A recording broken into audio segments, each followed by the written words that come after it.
guys, good morning. Yan, ride tayo sa araw na to. Ngayong araw na to ay Sabado and time check tayo 9:30 ng umaga. Dito tayo sa Robinson, Gate 5 dito sa Karangalan. Ayan, so ride tayo sa malapit. Testing natin yung nabili nating speedometer na IG Sport mga ka-rides. Ayan o. Ito muna tayo dito. Ayun nga, bale ang ride natin na to ay short ride lang para i-test natin yung speedometer natin na IG Sport. Long lasting daw to mga ka-ride. Yung battery niya tumatagal lang 3 days yung minimum na tuloy-tuloy ride. So kapag mga short ride, pasulpot-sulpot lang yung ride mo, kaya ng 1 week. Tingnan natin kung tatagal nga. So ito yung kailangan natin sa mga long ride na binabanatan natin mga ka-rides. Okay, so siguro ride tayo. Siguro saan pa tayo? Hindi ko maisip eh. Siguro Domsa, try tayo Domsa. Alright, let's go.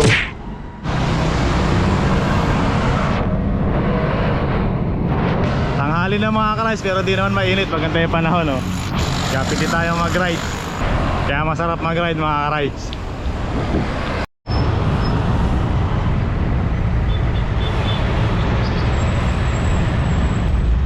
Kanang disadvantage nga pala pag ganitong tanghali ka na nag-ride, eh traffic na. Ayan, eh.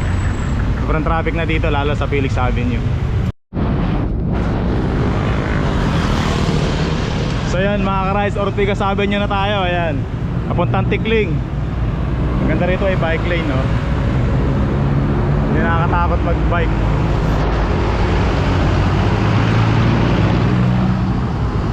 Kaya lang minsan yung mga motor nasa bike lane na rin. Kaya ingat-ingat pa rin tayo mga ka-rides. Chill ride lang natin to.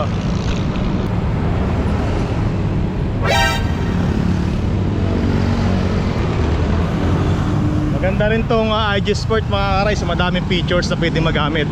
May gradient, nakukuha niya rin yung temperature. May heart rate and cadence.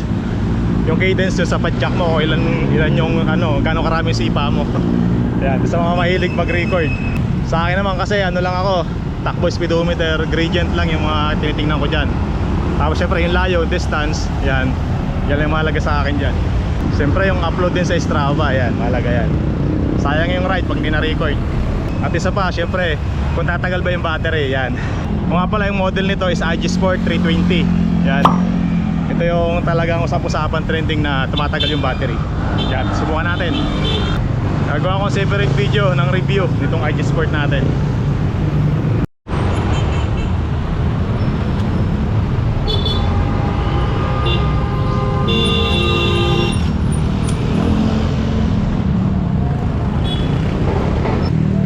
Traffic na tayo pero diretso tayo dito papuntang Taytay.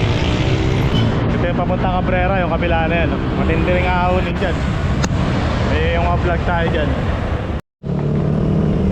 Taytay na tayo mga ka-rides. Bilis lang, chill ride lang tayo. Lapit na tayo sa papuntang Domsa. Ayan. Traffic kasi, sobrang traffic. Tanghali na eh. Tatay, lakas of idol, oh. 70 years old. Nagtatagaytay ka pa? Oo, tatagaytay na kami. Ano ba? Lakas? Kasi na-maintain yung traffic eh. Oo, para ma-maintain. Kasi kapag huminto ka, maninibago ka, kailangan tuloy-tuloy yung sayo. Okay, sige po. Matop sa akin. Kasi tatay, lakas. 70 years old. Naglo-long ride pa daw siya. Shoutout po sa inyo, tay. God bless po. Ingat kayo lagi and ride safe. Ayan, dito tayo mga ka-rides. Kakaliwa tayo dyan papuntang Domsa, Bamparang.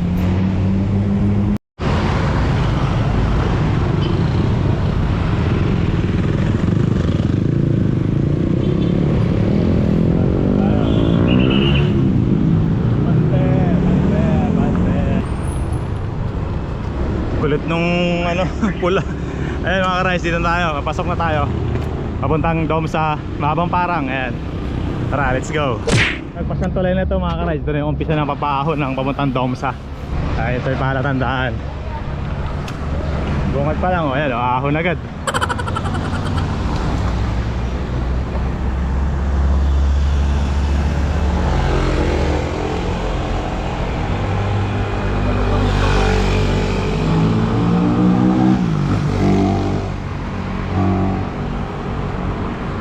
Ngayon lang ulit tayo nakaahon dito.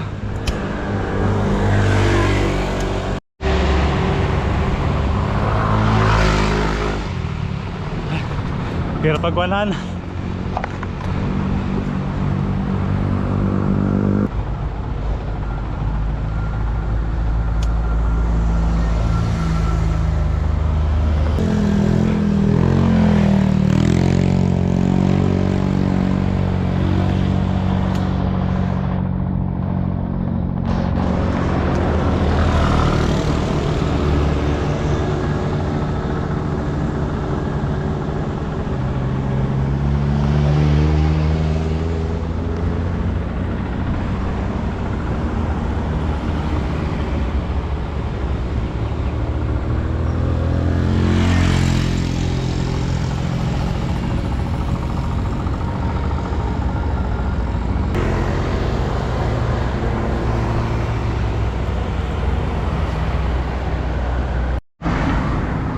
Ayun mga ka-rides, huminto tayo, malapit na tayo sa Domsa. Kasi napansin ko yung gradient niya hindi umaandar.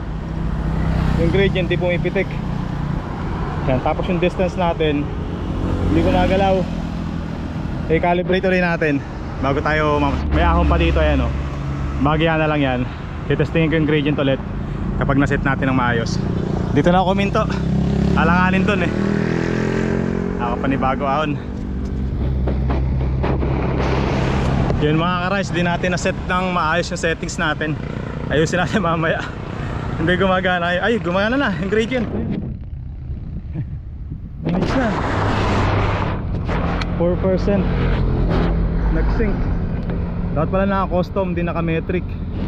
Ayan, gumana na siya. 6% dito, 6% apart na to. Kaya nag 7%. Ayos, ayos. Naka-stop pala kanina. Yung takbo ko ano pa lang 600 meters pa lang.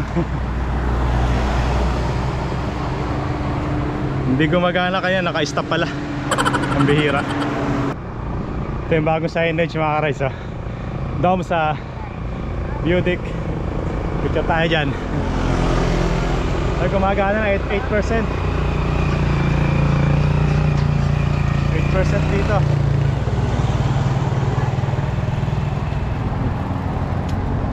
Ginagawa pala, oh. Magiging maganda to sa mga susunod na kabanata. Ayan, oh. Magkakaroon ng maraming kainan dyan malamang. Gradient nya nakaka-rise, gumagana na. Ito yung KPH takbo. Distance ko 900 meters pa lang. Hindi pa na nakaset. Ayan, oh. 6 minutes pa lang tayo tumatakbo. Hindi nakaset yung ano natin, hindi naka-post pala, hindi naka-start. Tapos yung settings niya hindi pa nakaayos. So ayun, maganda rin na test natin. Maganda yung testing point na Domsa. Awit tayo sa kabila.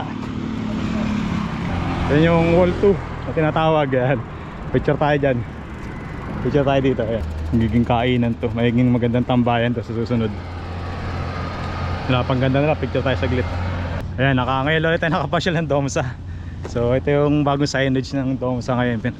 May gumagawa, nakakayang mag-picture dun, baka makaabala tayo. Kaya dito tayo banda.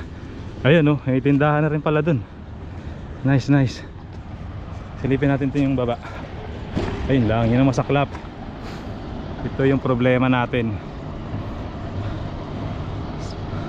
Problema ng mga nasa kapatagan. Wala nang bundok. Wala na yung bundok natin dito sa Angono, Rizal. Binabakbak na. Anyway, hindi ko alam ba't pinapayagan ng government natin yan, ng gobyerno ng lokal natin.